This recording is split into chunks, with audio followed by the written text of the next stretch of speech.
Hey, thanks for stopping by. Today we have another beautiful Strat Plus from 1991 or maybe 92. The serial numbers for Fender are very convoluted throughout the years because of the mass production techniques that they used.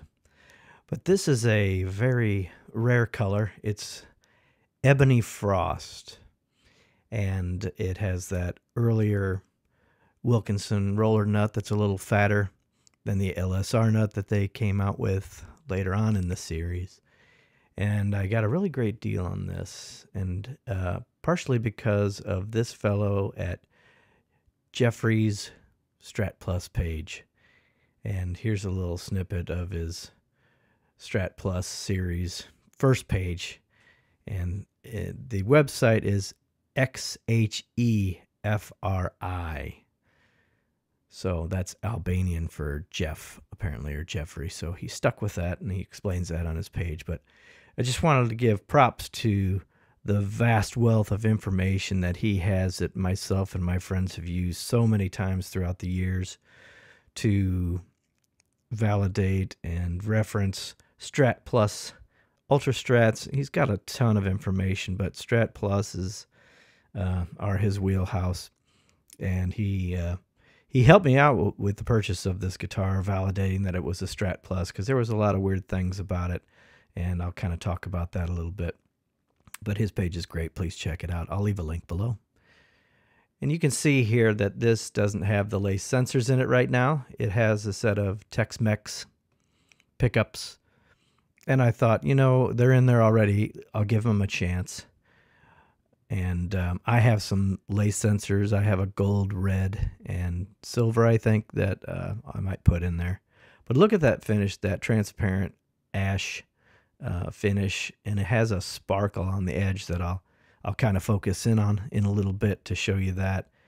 It's a really sharp guitar, and those pickups don't sound too bad. You be the judge. I'll do a playing demo towards the end, and you can kind of see as I go through the paces. It has a 2-point trim with the slide-in arm, so it's not a screw-in type, which I do like, but this one's pretty tight. I need to make the adjustments. Adjustments are kind of a pain on this thing because you have to take the trim out to get to it. Ebony Fingerboard, I believe, and really good shape. There's some dings and dents on this thing, but as you probably know by now, that's normally how I take my guitars in, with dings and dents.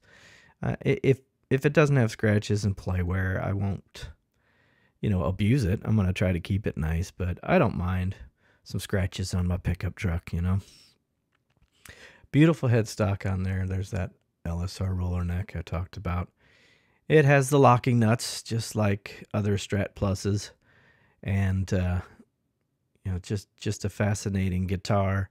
It's really the pinnacle in my mind, in many people's mind, of Fender Stratocasters. And this really was their attempt, Fender's attempt at the time, to create an elite, high-end Stratocaster. They were kind of flailing from the CBS years and some quality issues. And you can see I removed the trim setter from this, and all I had was a couple mismatched springs to go with that. But the trim setters, at first I liked them, but I decided they make too much noise when you're trying to travel the length, and you don't get the action that you really need on the bar. Teach their own, but I decided against them. So I took this one off. Typical skunk stripe neck, maple neck on this beautiful Strat Plus. Oh, it's just amazing to have these guitars. They're just beautiful and great to play.